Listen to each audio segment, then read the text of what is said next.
Você sabe usar o displacement?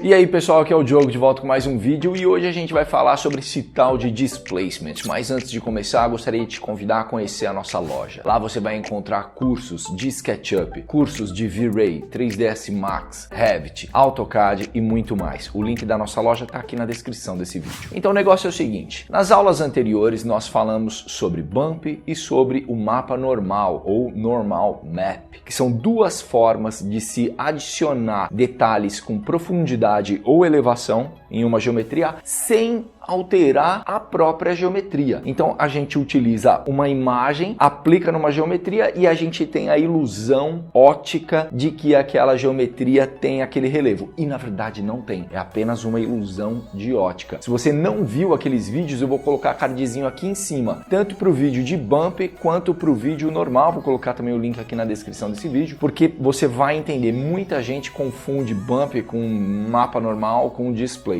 Então é importante você ter esse background para conseguir entender melhor o que é esse tal desse displacement. Ao contrário dos seus sucessores, do Bump e do Normal Map, o displacement altera sim a geometria. Então o displacement é uma forma de você deformar uma geometria. Aí você deve estar meio, como assim? O que esse cara tá falando, né? Deixa eu botar aqui. Deforma a geometria. Ao contrário do Bump e do Normal Map, esse cara aqui deforma a geometria. É muito doido, porque você consegue então deformar uma geometria com uma imagem. A gente está mesclando duas coisas completamente diferentes. Muito doido, né? E só para você entender como é que funciona o displacement, ele tem um funcionamento muito parecido com o Bump, porque esse cara aqui também vai utilizar mapas, imagens. Quando eu falar mapa, entenda imagem, em tons de cinza. Ah, Diogo, então não vai adiantar nada se eu aplicar uma imagem colorida para fazer uma deformação, displacement? Não vai adiantar nada. Ele vai converter aquela imagem para tons de cinza e vai tentar interpretar os tons de cinza dela. Alguns softwares nem aceitam. Assim como no Bump, o displacement vai entender que os tons mais escuros são mais baixos e os tons mais claros são mais altos. Vou fazer um gráficozinho aqui só para você entender. Então vamos supor que a gente tem um detalhe de profundidade. A gente tem um detalhe na nossa geometria de profundidade. Então o displacement vai entender que esse ponto mais profundo aqui é preto. Vou colocar PTO. E que esse ponto mais alto é branco.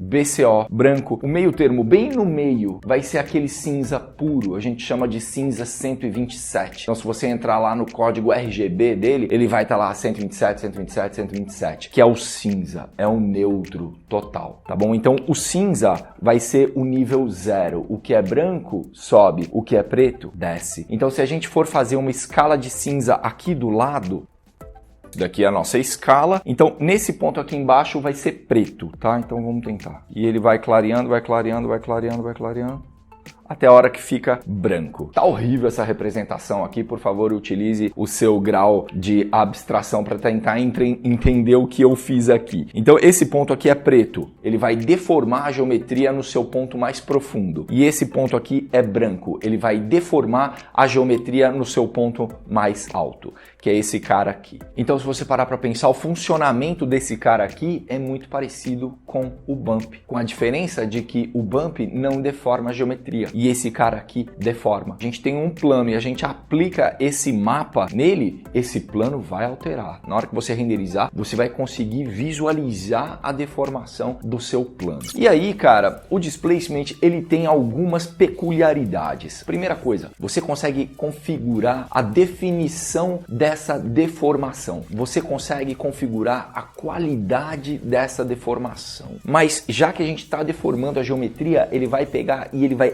retriangular aquela geometria, vai transformar ela em triângulos minúsculos para conseguir fazer essa deformação que a gente está pedindo para ele fazer através de uma imagem. Então o displacement, ele pode ficar extremamente pesado. Vou colocar em vermelho, hein?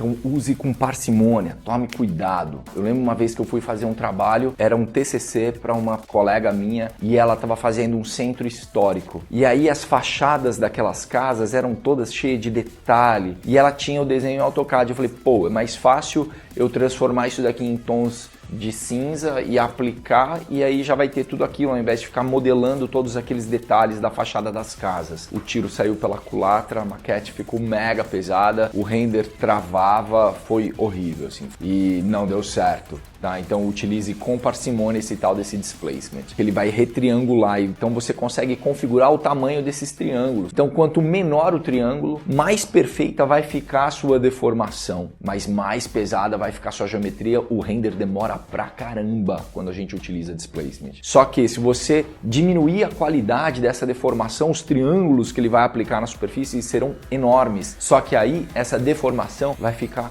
super tosca. Tem um exercício que a gente faz no curso de V-Ray para SketchUp, no curso de V-Ray para 3ds Max também, que é deixar um mapa todo preto com uma bola branca. Na hora que você aplica isso em um plano, ele vai subir um cilindro. Só que as bordas desse cilindro deixam bem evidente essa qualidade. Quanto maior a qualidade, mais perfeito o cilindro. Quanto mais baixa essa qualidade, mais tosco fica a borda desse cilindro. Tá? Vou pedir para o Alessandro colocar um trecho dessa aula aqui do lado para você ter ideia do que é que eu tô falando. Então é algo que você precisa tomar cuidado, essa qualidade dessa deformação. Cada dia que passa, as aplicações do displacement para arquitetura, para visualização de arquitetura diminuem. Antigamente a gente utilizava displacement para representar grama, então ficava aquele gramado com as pontinhas para cima. Ele era super pesado, então hoje em dia compensa você utilizar aquelas ferramentas de fur, né? Que é ferramenta própria para criar gramado ao invés de utilizar displacement, porque é tão pesado quanto, então o render vai ficar lento também, só que a qualidade é muito melhor, então o seu gramado vai ficar muito melhor se você utilizar fur do que se você utilizar displacement. Tá? Então a gente parou de utilizar displacement em gramado. Eu utilizei displacement também muito em telhado, né, para representar as telhas. Ficava legal? Ficava legal. E eu acho que essa ainda é uma aplicação possível pro displacement, mas de novo, se você fizer o telhado modelado telha por telha, existem diversos plugins. De novo, eu ensino a utilizar plugins para criação de telhado modelado mesmo, em 3D mesmo. Eu ensino lá no curso de SketchUp e fica muito melhor, tá? Fica mais pesado, fica um pouco mais pesado, mas não muito mais pesado do que o displacement, só que a qualidade é muito maior. Então a gente parou de utilizar displacement também em telhado. Um negócio que é muito mais fácil de modelar, porque você faz só os planos do telhado, aplica um mapa de displacement e toca o barco. Só que a qualidade não vai ficar tão boa do que se você utilizar um plugin específico para criação de telhados. Esse cara aqui tá caindo. Quando que a gente usa que fica bom? Vou te falar. A alvenaria revestida com pedra. Aquilo fica bom com displacement, porque é um negócio que não exige tanta definição, então a deformação que a gente vai gerar naquele plano não precisa ser de uma qualidade tão alta e modelar aquilo é muito difícil. O displacement ele é muito bom quando você vai fazer alvenaria revestida com pedra. E claro, em outras aplicações, por exemplo, terreno, quando você vai fazer alguns terrenos, alguns tipos de caractere, que aí você quer fazer uma deformação mais orgânica, acaba sendo mais fácil você utilizar o displacement para fazer esse tipo de deformação do que se você fizer essa deformação na raça, direto na modelagem ali mesmo, tá? Fica mais fácil. Então, resumindo, a gente já falou aqui sobre bump, que a gente tem a ilusão de ótica de detalhes com profundidade na superfície do objeto, mas ele não deforma a geometria, é apenas uma ilusão de ótica. Só que mudou a direção da luz, mudou a posição da câmera, aquele efeito já não fica tão bom. E é por isso que os caras inventaram o mapa normal, que assim como o bump, a gente tem a ilusão de ótica de que aquela geometria possui detalhes em profundidade ou em elevação, mas não está deformando a geometria. E hoje a gente falou sobre displacement, que é uma forma de você deformar a geometria utilizando imagens. A gente vai realmente adicionar detalhes com profundidade, detalhes com elevação na nossa geometria utilizando uma imagem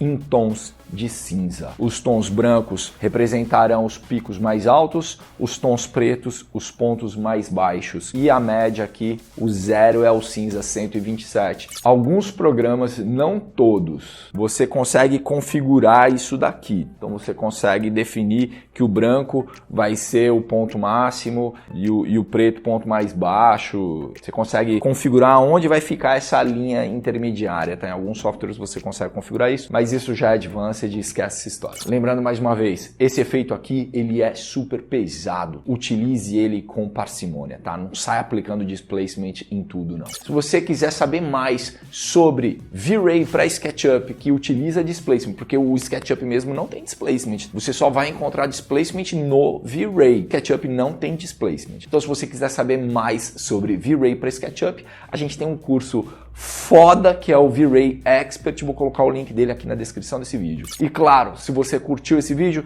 não esquece de deixar o seu like. Forte abraço e a gente se vê no próximo. Até lá.